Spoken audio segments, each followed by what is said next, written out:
আসসালামু আলাইকুম। Income tax শূন্য রিটার্ন যারা 25-26-এ রিটার্ন প্রদান করবেন, অনেকেই চিন্তা করতেছেন শূন্য রিটার্ন। আসলে কি শূন্য রিটার্ন শূন্য কি শূন্য হিসাব দিতে হয়? এটাই আপনাদের সামনে উপস্থাপন করব। এই কথাটি অবশ্যই অত্যন্ত গুরুত্বপূর্ণ। কেই মনে করেন শূন্য আয়কর রিটার্ন, নীল ট্যাক্স রিটার্ন জমা দেওয়ার মানেই হচ্ছে তাদের কোনো আয় বা কোনো হিসাব দেওয়ার প্রয়োজন নেই, কোনো হিসাব বা তথ্য দেওয়ার প্রয়োজন নেই। এটি একটি অত্যন্ত ভুল ধারণা। একজন করদাতা হিসেবে আপনি যখন শূন্য রিটার্ন জমা দেন, তার মানে এই নয় যে তার তথ্য সব শূন্য। এর অর্থ হলো নির্দিষ্ট কর বর্ষে তার আয় ছিল না বা তার করের পরিমাণ শূন্য ছিল, কিন্তু তারপরও তাকে কিছু তথ্য সঠিকভাবে পূরণ করতে হয় এবং কিছু সঠিক নিয়ম মেনে চলতে হয়। এই সঠিক নিয়মগুলো মেনে চললে আশা করি ভবিষ্যতে আপনারা কোনো বিপদে পড়বেন না। যে বিষয়গুলোই আজকে আপনাদের সামনে তুলে ধরব শূন্য রিটার্নের বিষয়ে, যেগুলো আপনাকে সতর্কতা অবলম্বন করে রিটার্নটি জমা করলে আপনি ভবিষ্যৎ কিংবা ফিউচারের জন্য পরবর্তী বছরগুলোতে আপনি ট্যাক্সের ঝামেলায় না পড়েন। প্রথমে যেটি হচ্ছে, শূন্য রিটার্ন দাখিলের যোগ্যতা অবশ্যই যাচাই করতে হবে।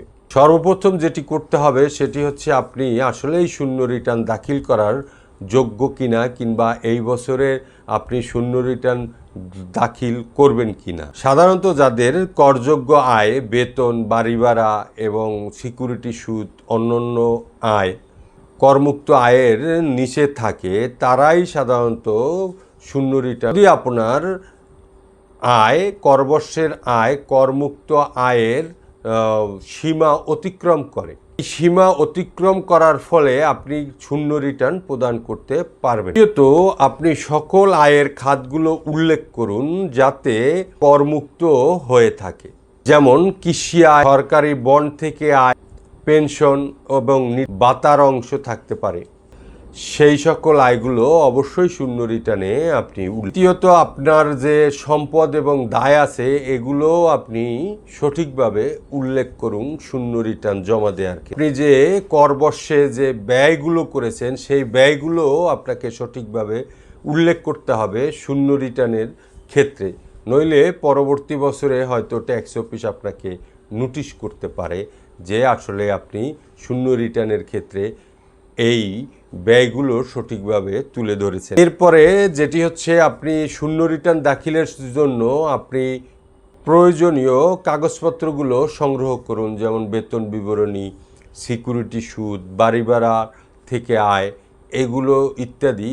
এই যে সকল খাত থেকে আপনার ইনকাম হচ্ছে, এই ইনকামের পেপারসগুলো কিংবা প্রয়োজনীয় কাগজগুলো অবশ্যই সংরক্ষণ করে আপনি রিটার্নের সাথে জমা করবেন।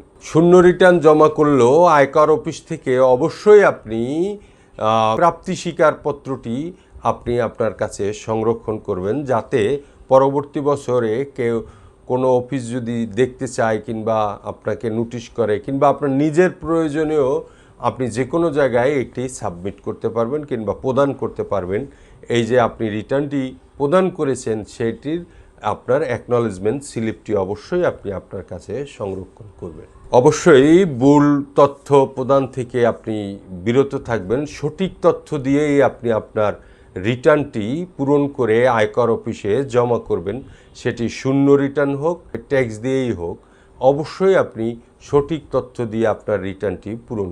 এবং সবসময় আপনাকে খেয়াল রাখতে হবে যে আয়কর রিটার্নের রিটার্নটি জমা করা একটি আইনি বাধ্যবাধকতা হিসাবেই আপনি জমা করতেছেন। অবশ্যই এটি আপনি মনে রাখবেন। আয়কর যদি আপনার শূন্য হয় সেক্ষেত্রেও আপনাকে এই রিটার্নটি জমা দেওয়ার বাধ্যবাধকতা রয়েছে, আইনে বলা আছে।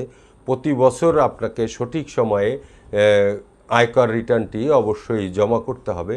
অবশ্যই খেয়াল রাখবেন, শূন্য রিটার্ন জমা করতে গেলেও সঠিক সময়ে আপনি সঠিক কাগজপত্র দিয়ে জমা করবেন এবং আপনার ফাইলটি ঝামেলামুক্ত রাখবেন।